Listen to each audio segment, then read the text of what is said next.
All right, so glad that both doctors are here. Let's get some questions. I know at least two of the folks I've called up here are going to want to ask about this. We'll start with one of the great MAHA moms of this platform, Diane. Diane, welcome in. Hey Opportunity to guys. ask Melissa and John questions about this. Go ahead. Okay, about this topic, I guess what I would say is if there are risks associated with any intervention, I would like to be presented with what that is. I have had two pregnancies since the lawyer commercial started, and I have been repeatedly reassured that Tylenol was completely safe. Completely safe. When we're doing informed consent and having these nuanced conversations, like Dr. Niconchuk is saying, like you can't just present something as fact if there is a question about it. Because I would rather have sore feet and suffer a little bit. And I've had the choreo with my first child that was a complicated delivery. So I understand that there are instances where Tylenol is absolutely necessary. But these nuanced conversations, I think, need to be completely science-based. And if there are risks or we don't know, that's what the doctors in the office should say. Yeah, thank you, Diane. Melissa responded, and then Melinda, if you can unmute, that'd be great because we want to go to you next. Go ahead, Melissa. So I completely agree. And I think too much of the way we do medicine is you can't do this, you must do that. And that's not the way that we should practice. And the number one pregnancy book that I recommend to everybody is Emily Oster's Expecting Better. And for people who are familiar with her, she's an economist, not an OBGYN. And so when she was told you can't have coffee when you're pregnant, she wanted to know why. What are the risks? Show me the studies, show me the evidence if I can cut out more cups of coffee a day. And that is how we should approach medicine, is that every choice has risks and benefits, and we should be willing to say what they are from both sides of things. Okay, Melinda, go ahead. Thank you, Diane. Melinda, go ahead. Yes. So I guess my MAHA mom story starts during COVID when I was pregnant with my first. And I actually did lose my job because I did not get the COVID vaccine during pregnancy, despite having, welcome to my babies, despite having notes from my doctor and everything. Melinda, are we seeing all Is four? that, how many? Is that, yeah, is the all first? four. all There's four, right? another. Because every time we widen out, we add a kid, but that's it. It's just four. There are just four. Okay. Go ahead. Go I'd have ahead. to go landscape. And Yeah. I think the comment that I have is that when it was first announced that the COVID vax was not going to be recommended for pregnant women, there were some people who asked, like, oh, do you feel vindicated? And my response was no, because Donald Trump saying it and RFK saying it is not going to change any of the opinions of the people who put pressure on me Thank you.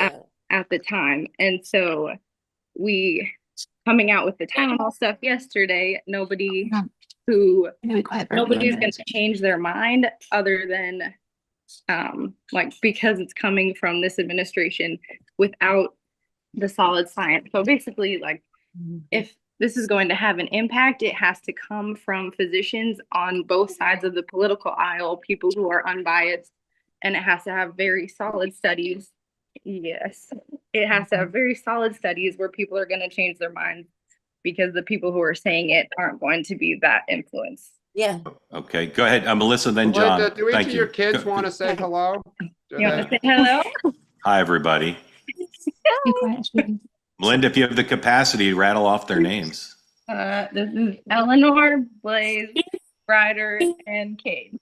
Awesome. Amazing. Melissa, you missed out on high volume with Melinda. You could have made a fortune. Melissa, and then John, comments on what Melinda said, please. So I think that, again, during COVID, we gave up on individualized risk assessment for patient care. You look pretty young, you look pretty healthy, like, maybe you didn't have risk factors for COVID. I'll share a personal story. I was also pregnant during COVID before the vaccine came out. And I am not young, of advanced maternal age, and maybe have a little bit of high blood pressure, and also didn't have paid maternity leave. And so I took the COVID vaccine when I was pregnant because of those things. And yeah, not having paid maternity leave actually played a huge deal in that, because I also don't have any paid sick leave. So we should all be able to make those recommendations. But I also think when it concerns many things about the vaccine, like, it went way too far in the like everybody has to have this, everybody has the same risk. No, like if you're over 65 or have comorbidities, your risk was hugely different. And depending on where in that process you were, like you may or may not have had any risks, like significant risk. If you'd already had COVID and recovered, it was a huge mistake that we didn't count natural immunity, and you didn't need a vaccine to make you any safer. So, John, yeah. thank you for that, Melissa. John. Yeah, amen to everything that you just said. This isn't conspiracy. Dr. Fauci himself has come out since and said, I didn't think that the American people could understand nuance enough, so we just said everybody should get it. Even in the moment, he knew that wasn't necessarily the most accurate or best advice.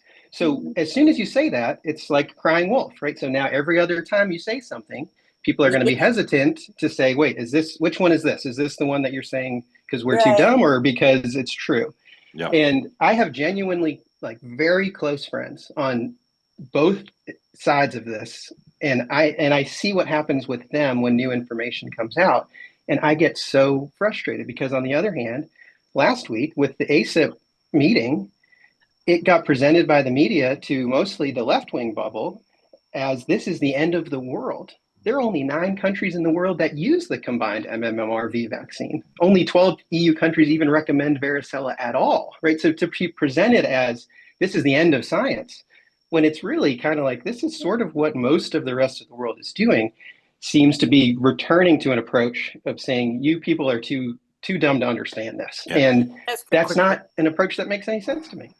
John, Alexander, go ahead, John. Sean. I want to just tweak real quick. On the one other vaccine that got a lot of attention is the Hep B, especially among children. And the doctors that I've talked to say that statistically, giving it to a young kid whose mother doesn't have a predisposition doesn't make sense. And yet this morning on the Today Show, Ann Compton said that President Trump made comments about it without evidence. I've heard evidence. So where when we talk about the Hep B specifically, Melissa but John first, please. Yeah. Where do you come down on that one? It's perhaps the most perfectly distilled example of what we've been talking about population health risk versus individualized risk benefit, right? So I don't want to go into conspiracy or demonization of anybody because I think the vast majority of people that are day-to-day people working in public health view it as what about, and I'm trying to be as peace, love, and understanding as I can. They think they view it as the least of these, the moms who don't have prenatal care, the moms that can't say, because of fear of domestic abuse that, perhaps I was exposed, but I don't want to say it right now because my partner's there. Right? There are examples where it might make sense to say, all right, we're just going to give it to everybody to help a few of these women out there who might be in that situation. But for the vast, vast majority, it should be an option to say, what is your risk? And so I think there's a way to approach this conversation without demonizing anybody. That's not to say there aren't perverse incentives for the pharmaceutical industry, because there are. But if you have, the potential for a Hep B negative mom, or for a child to get Hep B, right? So we're talking about 1 in 7-ish million versus 1 in 1 million, even for the risk of an adverse event, right there. There's a really, really valid conversation to be had about why are we doing this? What were the incentives that drove this decision? Were they in true patient interest? Or was there something, more perverse at play? Not even necessarily, profoundly immoral, but just following the incentives of a broken healthcare system. And I think those are the questions we need to ask. Melissa, thank you, John. Melissa. Yeah, so totally agree with everything John said. By the way, also, those books by Marty McCary are both excellent. I've read both of them. They're both excellent. So this is something that really, really I want to stress. I've been an OBGYN for since 2010. I have met 2 people born in this country of reproductive age who have hepatitis B. There may have been a time where hepatitis B was a big problem. It was before I was in medicine. The entire time I've been in medicine, we haven't seen that. We screen everybody for Hep B. If you come in with no prenatal care, I probably have a Hep B screen on you before you deliver. It only takes a few hours to get it. So we're screening everybody, and we've done such a good job with the vaccination campaign that maybe we don't need to have that same recommendation anymore. I also do want to say, if you have hepatitis B as a mom and you deliver and your baby gets a dose of Hep B vaccine and a dose of Hep B immune globulin within 4 hours of delivery, the chance of vertical transmission is almost zero. So if we're doing appropriate screening, then we don't need to worry about delivery room vaccines. If we're not able to do that, if you live in a place where you can't get that kind of turnaround on it, then maybe it still is a worthwhile recommendation. But, this is certainly, to me, one that can be deferred for at least some number of months. Both my kids got it after their first birthday. And the second one got it as soon as he did because he could not attend daycare after 18 months of age without it. Right. Okay, hold That didn't on make any sense to me. Okay, thank you both doctors. They say that something that's easy is like a walk in the park. Well, easier than a walk in the park, hit the subscribe button, be part of the two-way community, never miss an episode, be part of our conversations. Thank you for your service to America.